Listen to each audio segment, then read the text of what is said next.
You are watching KITV4 News This Morning. Good morning and welcome back. The time now is 5:09. Well, in addition to the APEC dignitaries, students and teachers from around the world are in Hawaii for a special summit aimed at creating future economic leaders. KITV4's Paul Drews continues our live coverage from the Hawaii Convention Center. Paul? Well, in addition to those world leaders of today, we're talking with the voices of the future. As you mentioned, students and teachers, and some of those have gotten up early and joined us this morning. We would like to thank you for talking with us this morning. This is Connor Lyons as well as Marianne Denhan. We want to talk a little bit about the program for those people that don't know what the Voices of the Future is. Connor?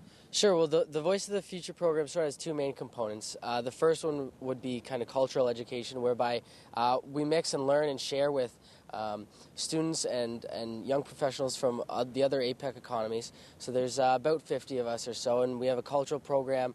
For example, yesterday we spent some time at the Kamehameha schools learning about Hawaiian history and its culture and its value. And then on top of that, there's also sort of the experience and business education aspect.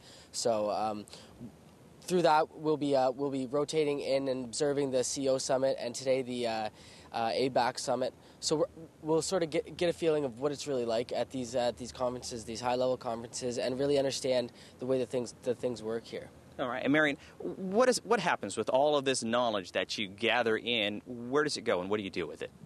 Well, for us, we have a mandate with our Canadian government. The Canadian government really, focuses on youth initiatives, and this is one of the big youth initiatives that we are involved in. And what we do is we get our market intelligence. We get to network with these high-level CEOs, and we get to find out, what do they think of Canada's brand, and how can we bring that back to Canada to improve on our brand, and also to get foreign investment to come to Canada. Now, you guys are serious about learning, serious about this whole program itself. You guys actually had to pay to come here to show how serious you were. Tell me a little bit about that. Yeah, definitely. We had to raise about $5,500 in sponsorship.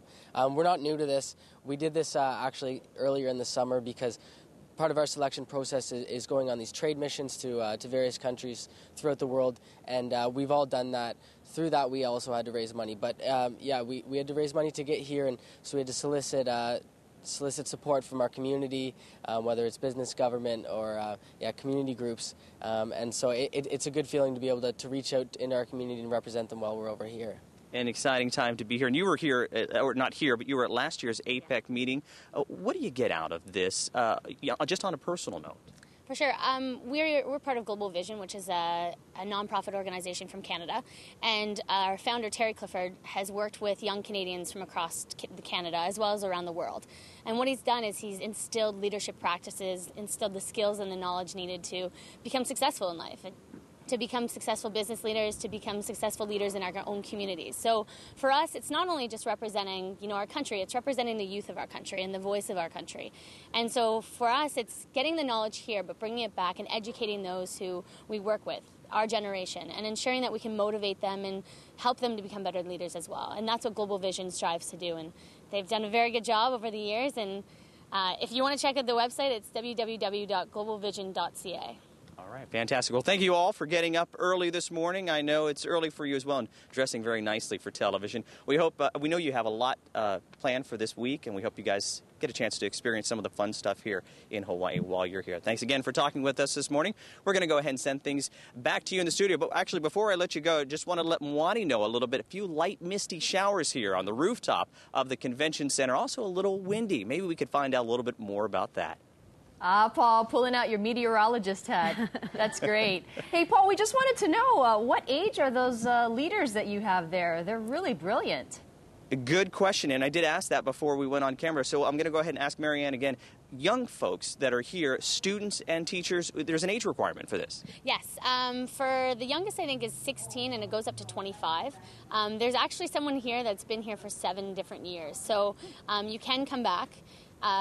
When you come back, it's more on an educational level, so you mentor those who are coming in, and every year it's different because there's always a new crew that comes in, and every year you find that you learn something new, or you become really good friends with people from across the world, and you can go and travel and you can go and see those people, and it's interesting to see your network after this event. All right, fantastic. All right, once again, thank you for joining us. Back to you. All right, thanks, Paul. Well, very articulate, very intelligent. So I think if they represent our youth, we're in pretty good hands for our future. Absolutely. Very inspirational.